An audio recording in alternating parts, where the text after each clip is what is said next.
Kalbant apie algoritmus, dažnai kyla baimė, kad kūryba taps šabloniška. Algoritmas tarsi kažkoks kūrybos antipodas. Mes galvojame, kad būsime kažkaip tai apriboti.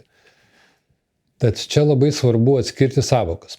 Algoritmas nėra vienas teisingas sprendimas. Algoritmas yra pakartojamas procesas, kuris leidžia gauti daugybę skirtingų rezultatų, bet neleidžia nuslysti į banalybę. Mes dažnai pasiduodame klaidingai nuostatai, kad kiekvienas kūrinys turi būti visiškai unikalus ir nepakartojamas. Kaip manote, kieno šis darbas? Turbūt atspėjote, kad jis yra sukurtas žymaus dailininko Pablo Picasso. Tačiau iš ko sprendžiate? Užuomina tikriausiai davė tai, kad pamatėte atpažįstamus ir pasikartojančius motyvus. Prisipažinsiu, apgavau jūs. Tai yra dirbtinio intelekto sukurtas vaizdas pagal mano sudarytą užklausą, kurie Pablo Picasso net nebuvo minimas. Aš tik aprašiau jo stilių. Paradoksalu, bet kūryboje mes siekiame viena kitai atrodytų prieštaraujančių užduočių. Nuoseklumo ir stilistinės visumos, kurią lemia pasikartojimas, kitaip tariant, variacijų apribojimo. Ir atvirkščiai, variacijų gausos. Nes kaskart matant labai panašius rezultatus yra nuobodu. Auditorija reikalauja įvairovės.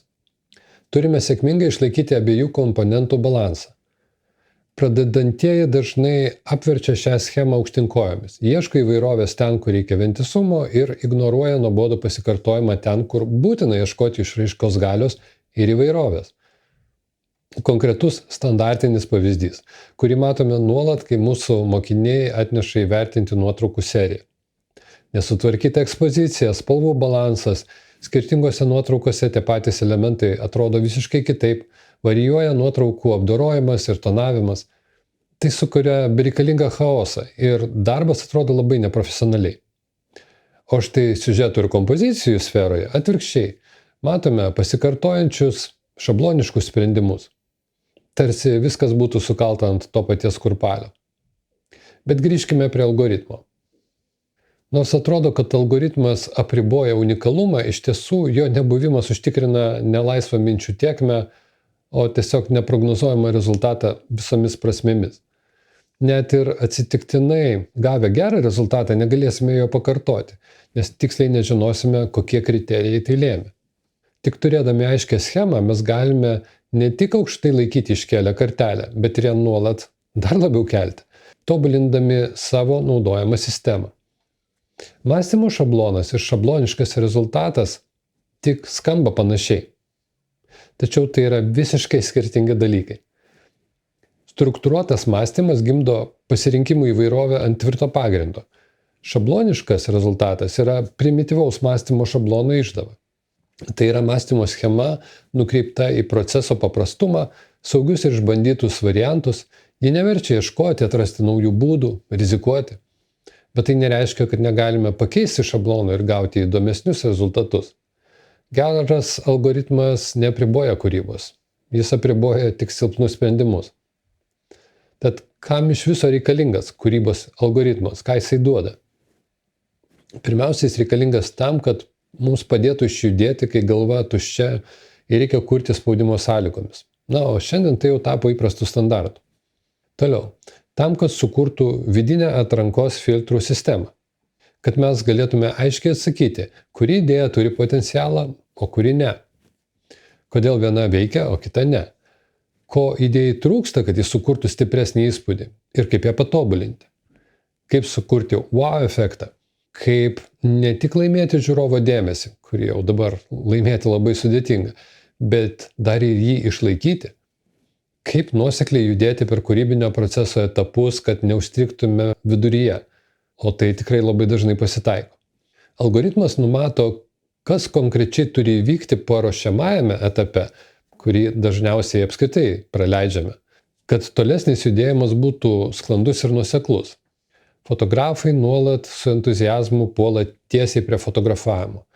Juos vienu metu užgriūva neįmanomas kiekis užduočių ir rezultatas nuo to labai stipriai nukenčia. Kad gautume gerus kadrus ir galėtume efektyviai improvizuoti, reikalingas pagrindas, kuriam yra būtinas pasiruošimas. Be jo iš savęs reikalaujame neįmanomo, ypač kai dar žengiame tik pirmuosius žingsnius. Taigi, Algoritmams mums padeda išvengti klaidų, veikti produktyviau, gauti geresnius rezultatus, aplenkti laiką, kurį švaisto tie, kurie kliaunasi atsitiktiniais sprendimais, ir įgyti konkurencinį pranašumą. Kūrybos krizė ar įkvėpimo nebuvimas turi pasitraukti į šalį. Šios dienos realybė rezultato reikalauja čia ir dabar. Ar gali algoritmas užtikrinti unikalumą? Žinoma, mes dažnai kliaunamės pirmą į galvą šovusią idėją. Deja, mūsų smegenys yra užprogramuotos taupyti energiją, o mąstymo procesas jos sueikvoja nemažai. Taigi rinktis paprastesnius ir jau išbandytus sprendimus į savo algoritmą įtraukite, kad ir vienintelį punktą. Atmeskite šią pirmą mintį. Ji beveik neabejotinai buvo ištraukta iš tūkstančius kartų matytų sprendimų bibliotekos. Jeigu taip nėra, tai puiku. Bet vien tai užtikrins, kad nesivaikysite klišių ir ieškosite įdomesnių variantų. Dažnai ieškodami įkvėpimo puolame raustis toje pačioje smėlio dėžėje.